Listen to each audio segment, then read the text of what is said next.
किसी गांव में ना दो किसान रहते थे। दोनों एक जैसा काम करते थे। तकरीबन एक जैसी जिंदगी थी उन दोनों की। दोनों का टाइम पूरा हो गया और दोनों मर गए और खुदा के हजूर पेश हुए। खुदा ने उनसे पूछा कि हाँ बताओ भाई, कैसी जिंदगी तुम्हारी गुजरी, दुनिया में तुम्हारा वक्त कैसा गुजरा। तो उनमें से एक किसान जो अपनी जिंदगी से बड़ा नाखुश था, उसको अपनी जिंदगी पर बड़ा गुस्सा था। वो बोला, ए खुदा, मेरी तो कोई जिंदगी ही नहीं थी। इस जिंदगी में तो जीने वाली कोई बात ही नहीं थी। वो जीना भी कोई जीना था, कुछ भी नहीं था मेरे पास, कुछ भी। पूरी जिंदगी मैं बैल की तरह काम करता रहा। सारा दिन मेहनत करने के बाद बहुत थोड़े से पैसे मेरे हाथ आते और वो भी लोग मुझसे ले जाते, खर्च हो जाते।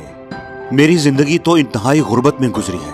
पूरी जिंदगी मैं पैसे को तरसता रहा हूँ। खुदा ने पूछा कि अगर तुम्हें दोबारा जिंदगी दे दी जाए, जीने का एक और मौका दे दिया जाए, तो किस तरह की जिंदगी चाहोगे, क्या ख्वाहिश है तुम्हारी? उस किसान ने कहा कि मेरी तो बस एक ही ख्वाहिश है कि मेरी जिंदगी ऐसी हो कि मुझे हर तरफ से पैसा मिले मिले, हर कोई मुझे पैसा देता रहे और मुझे किसी को कुछ भी देना ना पड़े। सब लोग मुझे देने वाले हों और मुझे किसी को कुछ भी ना देना पड़े। खुदा ने अब दूसरे किसान से पूछा, बताओ भाई, तुम बताओ, तुम्हारी जिंदगी कैसी गुजरी? क्या तुम भी अपनी जिंदगी से खुश नहीं थे? तुम्हें क्या चाहिए? दूसरे किसान ने कहा, ए खुदा, तुमने मुझे इतना कुछ दिया, इतना कुछ मेरी जिंदगी में था, सब कुछ था कि मुझे किसी और चीज की जरूरत ही नहीं। मैं तो अपनी जिंदगी से बड़ा खुश था। मैं आपसे क्या मांगू?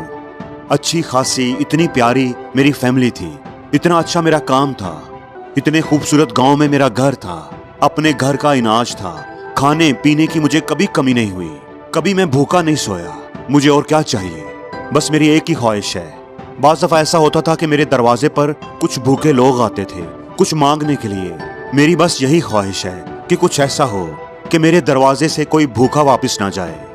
अब खुदा ने उन दोनों की बात सुन ली और उन दोनों को जीने का एक और मौका दे दिया। दोनों का दोबारा जन्म हुआ उसी गांव में। पहला आदमी जिसने कहा था कि मुझे किसी को कुछ देना ना पड़े, सब लोग आकर के मुझे पैसे देते जाएं, वो बना उस गांव का सबसे बड़ा भिखारी। सारा दिन वो भीख मांगता रहता और लोग आकर उसे पैसे देते जाते। और दूसरा आदमी जिसने कहा था कि मुझे कुछ नहीं चाहिए, बस कोई भूखा ना रहे, मेरे दरवाजे से कोई खाली हाथ ना जाए, वो बना उस गांव का सबसे बड़ा सखी, सबसे अमीर आदमी। तो दोस्तों, जिंदगी बड़ी सिंपल है।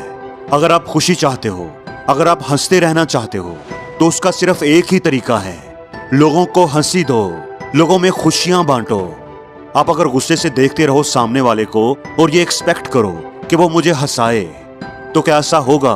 क्या वो आपको गुस्से से नहीं देखेगा? आप ये बात समझ लो कि अगर आपको खुशी चाहिए, अगर आप खुश होना चाहते हो, तो उसका एक ही तरीका है कि खुशियां बांटना शुरू कर दो। अगर आप लोगों को खुशी नहीं दोगे, हर किसी से लड़ोगे, तो सामने वाला भी तो आपसे लड़ेगा ही ना। इसी तरह अगर तुम चाहते हो कि तुम्हारे पास ढेर सारा पैसा हो, तो उसका एक ही तरीका है कि पैसा दो, पैसा दो, पैसे को बांटो। अब पैसा कोई कैसे दे सकता है? पैसे को लेकर के तो हमारे अंदर बहुत सारी चीजें बैठी हुई हैं। हम पैसे से बहुत प्यार करते हैं, पैसे को ही सब कुछ समझते हैं।